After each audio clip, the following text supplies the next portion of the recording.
¿Se han preguntado por qué lo indígena muchas veces se identifica con lo feo? Soy Fernando Villegas, docente universitario y historiador del arte, y me gustaría responder a esa pregunta a través de un libro que he publicado, José Sabogal y la Escuela Peruano-Mestiza, el Instituto de Arte Peruano.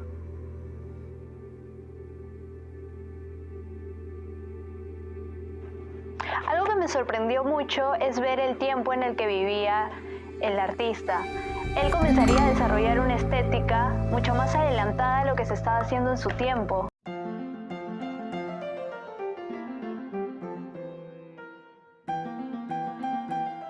Sabogal vivía una época en la cual se prefería el gusto occidental. A la hora de realizar retratos se buscaba representar una tipología blanca. La primera exposición que hizo José Sabogal en Brandes 1919 causó controversia debido a que por primera vez en un ambiente donde primaban los retratos academicistas, más pensados en el mundo europeo,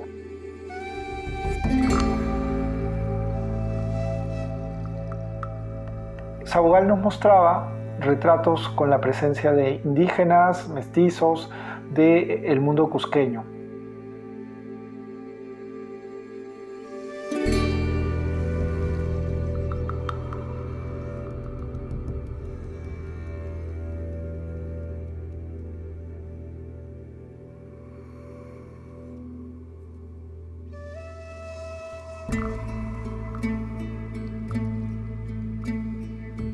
Creo que el rechazo al indio que había en el arte es el mismo rechazo de quienes no querían dejar de sentirse españoles, en contra de quienes no podían dejar sus raíces, no podían negarlas.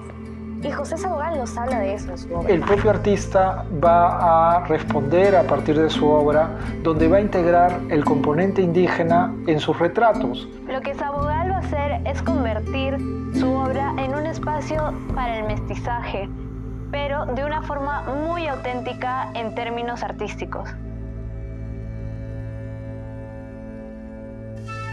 Esta mirada de liberarnos de prejuicios y de racismo y de mostrarnos que podemos encontrar una estética peruana a través de los retratos que va a realizar a sus discípulos como Enrique Camino Brent, Teresa Carvalho, las hermanas Alicia y Celia Bustamante o su amigo Luis Alberto Sánchez. Creo que hay algo que ocurre cuando surge un cambio justo en épocas como esta, que es la reacción de los más conservadores.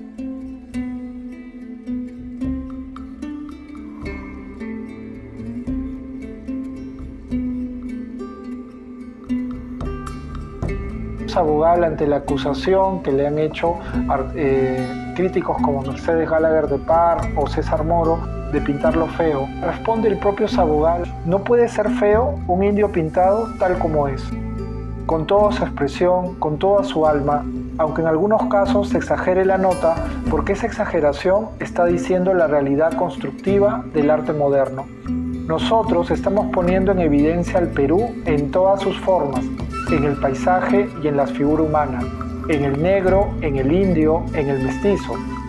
Vamos dando al Perú entero, tal como es en realidad, y en esa forma vamos haciendo labor eminentemente constructiva, apoyados en la tradición artística de nuestro pasado y encarnando en nosotros una corriente nueva con giros definitivos hacia la más pura concepción del arte.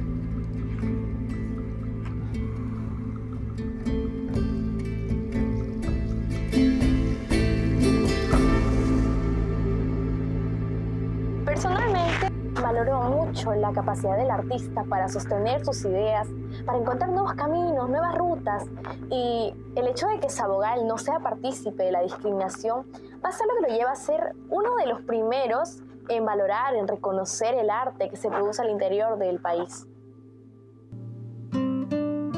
Humboldt decía que Lima estaba más cerca de Londres o de París que de los Andes peruanos, lo que nos revela ciertos prejuicios que han tenido en el arte peruano, Sabogal trató de responder teniendo dos elementos importantes, el componente español y el componente indígena, en la búsqueda de integrar lo peruano.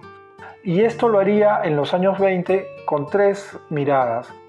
Por ejemplo, integraría y le fascinaría la ciudad del Cusco por sus componentes mestizos, al igual que Arequipa. Eso lo vería a través de la arquitectura, pero también lo haría en el reconocimiento y valoración de los mates burilados y los queros. Los queros participarían en los diseños que hizo en la exposición iberoamericana de Sevilla de 1929. En Sabogal lo que vemos es un compromiso o un ideario programático de integrar lo peruano y de ver nuestra realidad multicultural a partir del arte. Creo que esto lo va a plasmar a través de su propia obra artística y lo podemos ver en, por ejemplo, cuando él se preocupa por integrar personajes de la historia peruana y de rescatarlos, como es el literato Garcilaso de la Vega, a quien va a hacer un mural en Cusco. ¿Por qué Garcilaso era importante? Porque representaba ese componente mestizo, porque integraba una parte indígena y otra parte blanca, española. Esto lo va a ver a través de un solo retrato, con claros elementos cubistas. Uno de los puntos importantes en el trabajo programático de Sabogal y sus discípulos en el Instituto de Arte Peruano es revalorar la figura de Francisco Pancho Fierro. Y lo van a hacer a través del traje peruano. Si Fierro había realizado las costumbres de Lima, Sabogal y su grupo se encargarían de hacerlo de todo el Perú. Y así podemos ver cómo Camilo Blas desarrolla obras de acuarelas representando a los maichiles de Cajamarca, Julia Codecido hace lo propio con el mundo de la selva, o el propio Sabogal representa la contuncha de Huancayo. Esa necesidad de integrar lo peruano es una celebración de nuestra multiculturalidad y que integra a través del arte las distintas miradas de lo peruano. Para finalizar, me gustaría mencionar que en muchas publicaciones de arte todavía se utiliza el término indigenista para calificar a José Sabogal y sus discípulos. Consideramos que es un término mal empleado, ya que este calificativo surgió para criticarlos de manera denostativa cuando Sabogal era director en la Escuela de Bellas Artes. Moro diría: en Bellas Artes están produciendo su ración de indios. Esto sin duda nos muestra más una mirada que trata de seguir el paradigma de lo occidental y de los prototipos específicamente blancos en la representación, por ejemplo, de los retratos.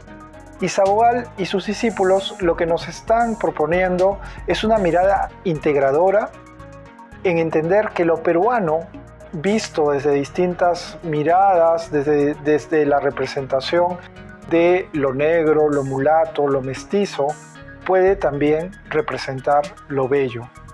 Y esa mirada creo que es una mirada que hace y actualiza la posibilidad de entender un arte peruano y revalorarlo a partir de una estética pensada desde nosotros mismos.